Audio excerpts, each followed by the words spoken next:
In 4 clicks, I'm going to edit this entire video into a shorter one. 1, 2, 3, 4. And I've got a fully edited video. Then I'm going to copy and paste that into Premiere, and I can work from there. This is how I did it with Chat GPT.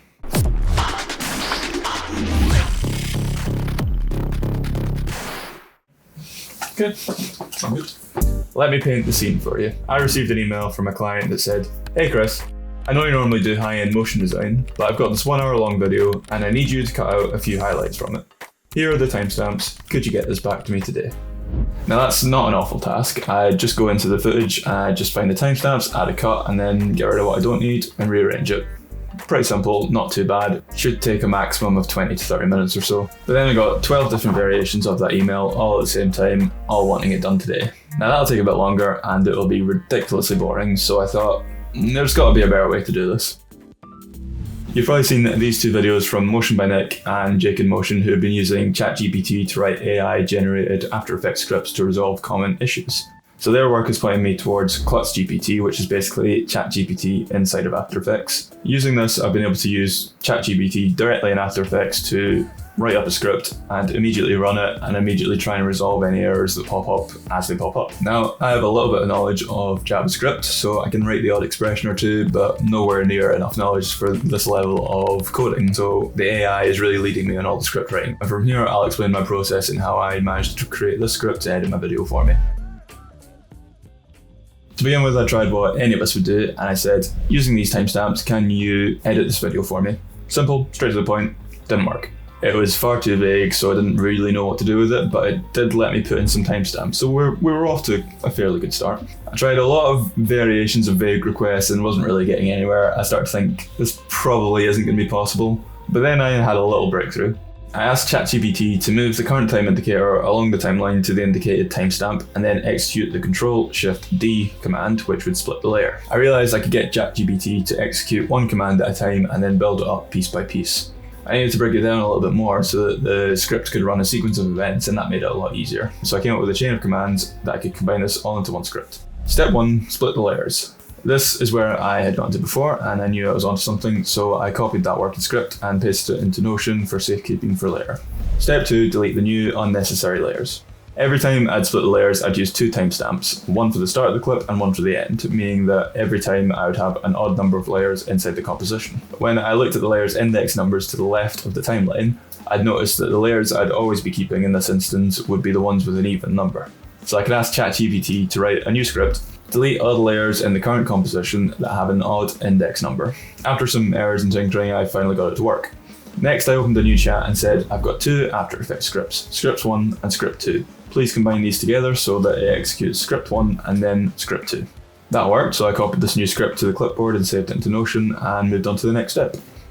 Step 3, move all the layers to the start of the timeline. So next I wanted to sequence the new layers that I had, and normally I'd bring them all to the start of the composition first and then use the keyframe assistant to sequence them in order. Now obviously I wanted to automate that to save me those extra seconds, so first I started off quite simple and I said to ChatGPT, can you highlight all the layers in the current composition for me? That worked pretty easily, so I added it onto my current script and moved on from there. I then tried moving all the layers to the beginning of the timeline, but this was proving a little bit difficult. So the footage layers were a little bit tricky because ChatGPT kept thinking I wanted every footage layer to go back to the beginning of the video rather than keeping its cut. But after a lot of talking, I managed to eventually get it to get all the footage layers as they are with the same length back to the beginning of the timeline. So I copied this script into the other script and combined them again like I did before. Step 4, sequence the layers in order. The final stage was getting it to use the sequence layer function in After Effects. So I quickly put in one more command where I asked ChatGPT to highlight the layers again, but this time from the highest index number to the lowest index number. And this was so the clips would play in the correct order. I then combined that into the main script and began working on the final command.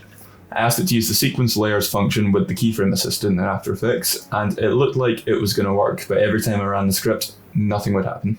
No matter what I was doing, it just did the same thing, nothing was happening. I spent a good hour or so on this part of it trying to figure out why it wasn't working, and then I noticed something.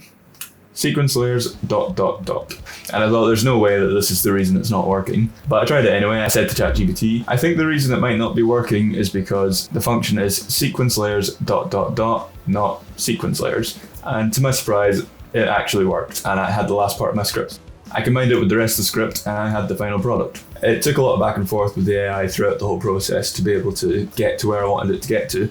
But within one morning, I had a fully working script that would resolve my issue that I was having, and it would save me countless hours down the line. The last stage was to copy the fully working script into Notepad, save it as a .jsx file, and give it a name. I decided to name it Octane, and I added this into my scripts folder so that I could use it in After Effects. I'm giving it away in the description below, so if you want to get it, go get it from there, and from here I'll just do a quick tutorial on how to use it.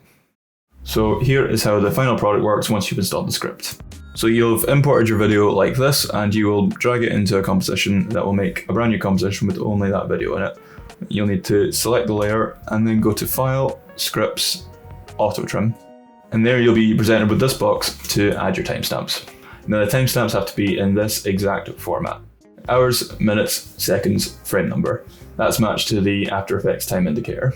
The frame number section of this will really depend on your frame rate. I kind of tend to avoid it and just put a 0 in because it can still be a little bit tricky to get pinpoint accuracy with this. Make sure to separate each timestamp with a comma and make sure not to put a comma on the end because it won't work. So for example, this is how I'd lay out my timestamps.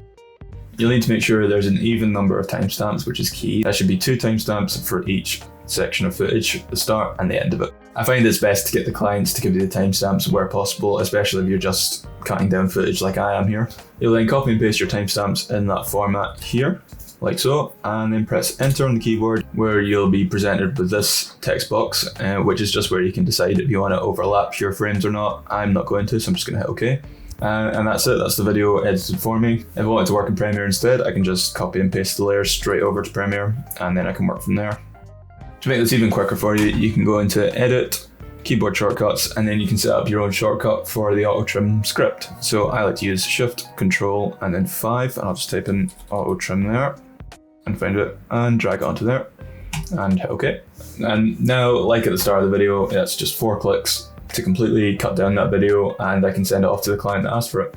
Now please be aware that this is an AI generated script. It might not always work perfectly and it might not be able to handle a huge amount of cuts. You might have to do it in sections, but it does seem to be onto something. I would, however, definitely suggest saving your work before you use it. For me personally, it has now automated a task that I get asked to do quite regularly, so it is therefore being put into my workflow. Instead of spending the whole day for those 12 clients in those 12 videos, going through each and every one, every timestamp, cutting out every bit of footage and then resequencing them, I've now just done it in 4 clicks for every single video, so that's saved hours on end. And it kind of blows my mind that Chat GPT is able to do that.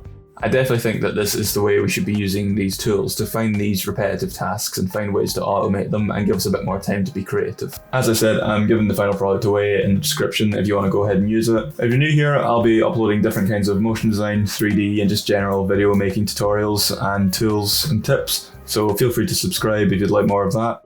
For example, I recently built a free After Effects tool called Textile, which simplifies the text animator inside of After Effects. I didn't use ChatGPT for this one, but now I'm thinking I probably should have.